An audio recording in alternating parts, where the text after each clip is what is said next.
अस्सलाम वालेकुम, मैं हूं फैसल तारिड़। आज 22 जुलाई है और आज दिन है जुमे का।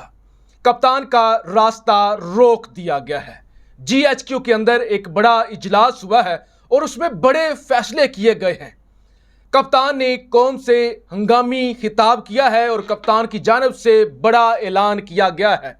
अब से कुछ देर पहले जो पंजाब असम्बली के अंदर वजारत आला का इलेक्शन हुआ वो आप देख चुके हैं कि किस तरह एक 80 साला बुजुर्ग ने अपने चेहरे पर कालक मली है। और पाकिस्तान की तारीख के अंदर पहली दफा हुआ है कि अपनी ही जमात का उम्मीदवार, अपनी ही जमात का कैंडिडेट, अपनी ही जमात के वोटर और अपनी ही जमात का सरबरा वो ये कह रहा है कि मेरे उम्मीदवार को मेरी जमात के वोटर जो हैं वो वोट नहीं कर सकते।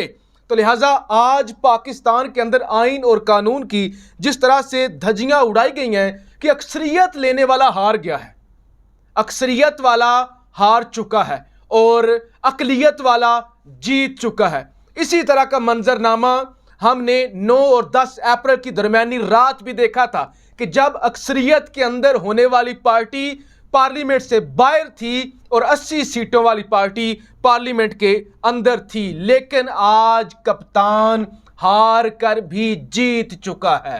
कप्तान का बयानिया जीत चुका है और कप्तान जो पिछले 26-27 सालों से इस मुल्क के घटिया, गलीज, बदबूदार सिस्टम के बारे में कौम को बताता हुआ आ रहा था, अब उस सिस्टम का गंद उबल कर कौम के सामने आ चुका है। अब पाकिस्तान के अंदर श्रीलंका वाले ऑप्शन पर गौर किया जा रहा है कि इस मुल्क के अंदर वोट की कोई हैसियत नहीं है, वोट की कोई इज्जत नहीं है।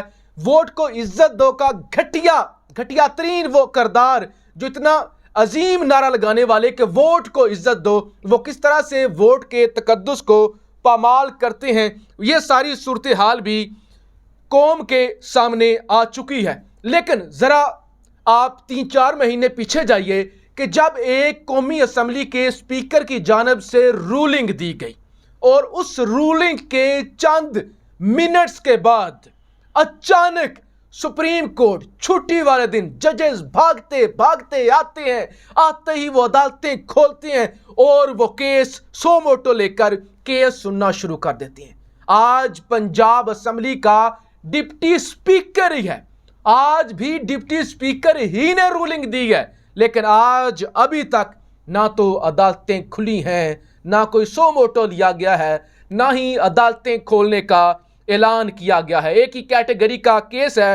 इत्तेजाज एहसन साहब इस केस के हवाले से ये कहते हैं क्योंकि ये रन अप इलेक्शन था, ये फ्रेश इलेक्शन नहीं था और रन अप इलेक्शन के अंदर जो पार्टी हेड की पहली पॉलिसी होती है वही आखिरी पॉलिसी होती है। और फिर आर्टिकल 63 के अंदर वाज़िया तौर पे लिखा है कि पार्लिमानी कमेटी, पार्लिमानी जो टीम है यानी जो लीडर है वो फैसला करता है। तो लिहाजा उसके मुताबिक भी इत्तेजाज एहसन जो कि सेनेटर हैं पीपल्स पार्टी के, उनके मुताबिक भी चौधरी परवेज इलाही जीत चुके हैं और सुप्रीम कोर्ट या किसी भी फोरम पर चौधरी परवेज इलाही जो हैं वो पंजाब के वजीर आला होंगे, जबकि हमजा शहबाज बरकरार रहेंगे। लेकिन मैं समझता हूं जिस तरह से चौधरी शुजात हुसैन ने अपने मुंह पर कालक मली है और चंद टकों की खातिर जिस तरह से मुल्क से, आइन से और फिर पाकिस्तान के फ्यूचर के साथ गद्दारी की गई है,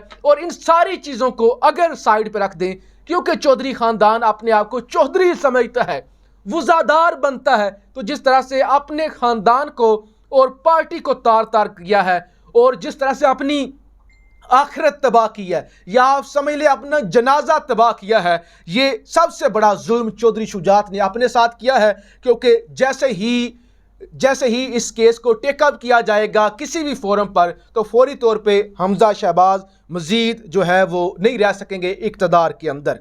अच्छा जी, आज ज़रा सूरत हाल चेक करें कि इलेक्शन कमीशन भी ना हरकत में आया है, ना मुक्तदर हलकों ने कोई इस हवाले से कोई अहम किरदार अदा किया है और ना ही अदालतें खुली हैं। अब ज़रा देखिए इसका नुकसान क्या होगा जो कुछ हो चुका है। 1971 के अंदर शेख मुजीबुर रहमान ने अक्सरियत हासिल कर ली थी बांग्लादेश के अंदर, मशरकी पाकिस्तान के अंदर, और सेम इसी तरह की एपिसोड की गई थी, इसी तरह के हालात बन चुके थे। यही एपिसोड दोहराई गई थी उस वक्त कि शेख मुजीबुर रहमान की अक्सरियत होने के बावजूद उनको अक्सरियत नहीं दी गई थी, उनको हुकूमत करने का हक नहीं दिया गया था, और उसका नतीजा आपने देखा था कि पाकिस्तान टूट गया था। आज भी जो कर दिया गया है, जितना बड़ा गुनाह कर दिया गया है, जितना आइन के साथ खिलवाड़ कर दिया गया है, और जिस तरह से पाकिस्तानियों के जज्बात को मजरू कर दिया गया है, अब भी इसी तरह की अगर अदारों ने होश के नाखून ना लिए सूरत हाल बनती हुई नजर आ रही है। अब इस सारे मामले में जो न्यूट्रल्स हैं, पाकिस्तान की एस्टैब्लिशमेंट है, उसका इम्तिहान शुरू हो चुका है, क्योंकि आज जब पंजाब असम्बली का इजलास चल रहा था, दूसरी तरफ पिंडी के अंदर GHQ का एक अहम तरीन इजलास चल रहा था, जिसमें नेवल चीफ भी थे, आपके फजाइया के चीफ भी थे, आर्मी चीफ थे, उसमें ISI के चीफ थे, उसमें कोर कमांडर पेशावर फैज हमीद साहब भी मौजूद थे।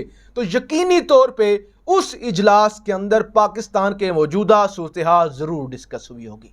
और शाहीन साहबाई साहब के मुताबिक उन्होंने पहले भी कहा था, आज भी वो ये कह रहे हैं कि एस्टैब्लिशमेंट और मुख्तदर हलकों का इस इलेक्शन के अंदर, इस रूलिंग के अंदर, इस कार्रवाई के अंदर, चौधरी शुजात हुसैन को मनाने के अंदर और जरदारी को टास्क देने के अंदर बराबर का हाथ है। तो लिहाजा ये हो ही नहीं सकता कि आज जब GHQ के अंदर ये सारी डिस्कशन हुई हो तो पाकिस्तान के अंदर जो सूरत हाल बनी हुई है, क्योंकि कोई भी अदारा जो है पाकिस्तान का, वो पाकिस्तान के हवाले से सोचता है। तो लिहाजा जो पाकिस्तान के अंदर सहूलत बनी, जो सूरत हाल बनी हुई है, ये सिर्फ पाकिस्तान के सियासी मंजरनामे पर पाकिस्तान को इफेक्ट नहीं कर रही, पाकिस्तान की मैशत तबाह हो रही है। पाकिस्तानी रुपया तारीख की कमज़ोर तरीन सतह पर है, डॉलर 230 से भी ऊपर चला गया है। तो लिहाजा अगर आज ये सब कुछ हो चुका है तो इसका मतलब यह है कि मुख्तदर हल्के इसमें बराबर के शरीक हैं। मार्शल लॉ या इस तरह की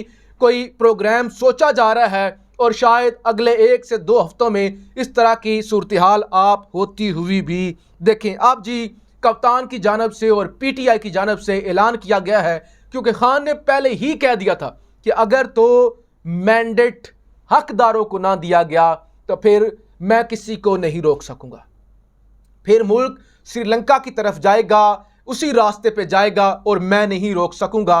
और इस वक्त पंजाब असम्बली का घेराव कर लिया गया है, चौधरी शुजात हुसैन के घर का भी घेराव कर लिया गया है, और मुस्लिम लीग नवाज का भी घेराव कर लिया गया है। पाकिस्तानी शदीद गुस्से में हैं, क्योंकि अब पाकिस्तानियों के सामने दूध का दूध, पानी का पानी हो गया है। डबल स्टैंडर्ड और अदारों का जो करदार है वो भी अवाम के सामने आ गया है। लिहाजा कप्तान जो कि डटा हुआ है, कप्तान ने कहा था कि तय आपने करना है कि पाकिस्तान के अंदर इनकलाब वोट के ज़रिए आने देना है या फिर हमने श्रीलंका वाले रास्ते पर चलना है। तो इस वक्त पाकिस्तान के अंदर यह तो तय हो गया कि वोट के ज़रिए इनकलाब नहीं आने जा रहा।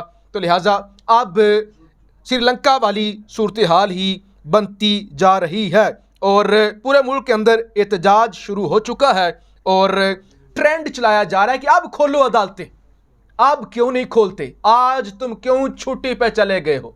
आज जब दरखास्त लेकर गए हैं सुप्रीम कोर्ट के बाहर, उस वक्त जजेस क्यों वीकेंड पर जा चुके थे? तो खोलो अदालतें, ये इस वक्त ट्विटर पर टॉप ट्रेंड कर रहा है, और इस हवाले से मुख्तदर हलकों को भी तनकीद का निशाना बनाया जा रहा है। सुप्रीम कोर्ट के जजेस को भी इस वक्त कहा जा रहा है कि फौरी तौर पे आप अदालतें खोलें। तो मुल्क इस वक्त श्रीलंका की तरफ चल पड़ा है, और